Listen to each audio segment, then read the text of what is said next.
guys, we're going to make Italian stuffed crepes. So the first thing I'm going to do is start off with the crepes.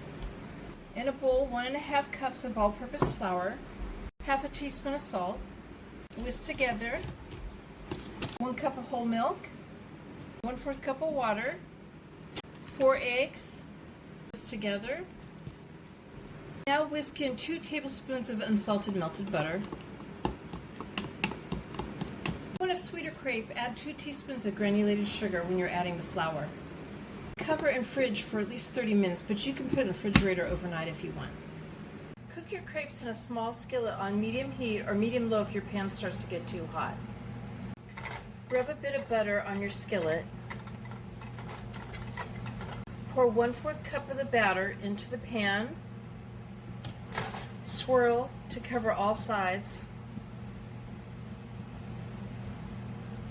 Cook 1 minute on one side. There's no need to cook the other side. Slide out and store between wax paper. Altogether, this makes about 20 crepes. So I have a 13 by 9 baking dish that I've sprayed with nonstick cooking spray. So in a small bowl, I'm going to put a 15-ounce container of ricotta cheese, 2 cups of shredded mozzarella cheese. I cooked up about a pound, so a little bit over a pound, of Italian sausage, mild Italian sausage, and I drained it on some paper towels, and I'm adding that into it now. I combine that really well, and I'm going to add a half a teaspoon of garlic powder, 1 teaspoon of onion powder, 1 tablespoon of oregano, 1 teaspoon of basil, 1/8 of a teaspoon of dried red pepper flakes, half a teaspoon of black pepper, half a teaspoon of salt. I have a 24-ounce jar of marinara, but I went ahead and measured off 1/3 cup of the sauce to put into the cheese. We're going to combine that now. So I'm taking a crepe, I've added 2 tablespoons of the mixture, and I'm going to go ahead and just roll this up.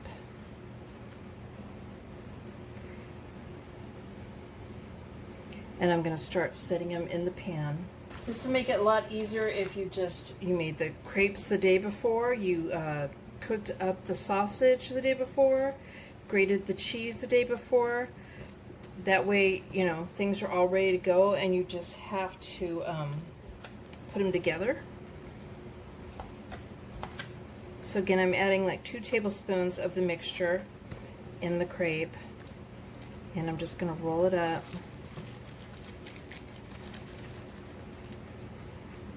Alright, I'm going to continue to do this, and then I'll come back. So the last 2 crepes I actually could not fit into this pan, so I put them in a smaller pan, a 8 by 8 pan, and I have about a cup of the mixture left over, so, but I don't have the crepes for that, so I'm just going to put that to the side.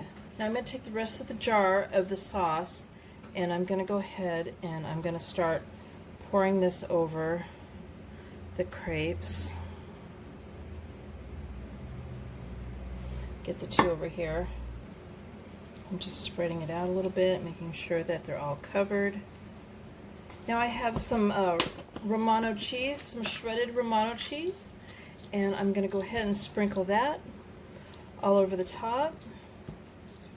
I don't have a measured amount that I'm doing, I'm just covering it to the point that I like it. And what did I have? I have a 6-ounce container that I'm doing this with. I'm just trying to make sure that I fill it all in. Of course, if I dump it on the counter, I'm not going to be able to do that. There, and I just used it all up on both. I have the 2 over here in the separate one. I got that packed in pretty good over there. So I have my oven preheated to 400 degrees. I'm going to bake this for 15 minutes, and you want the cheese to be all melted and bubbly on the top. So now that it's out of the oven, I'm going to go ahead and let this cool for 8 minutes. So there's my Italian stuffed crepes. I hope you guys like this video. Please give it a thumbs up and subscribe to my channel, and thank you guys for watching. Bye!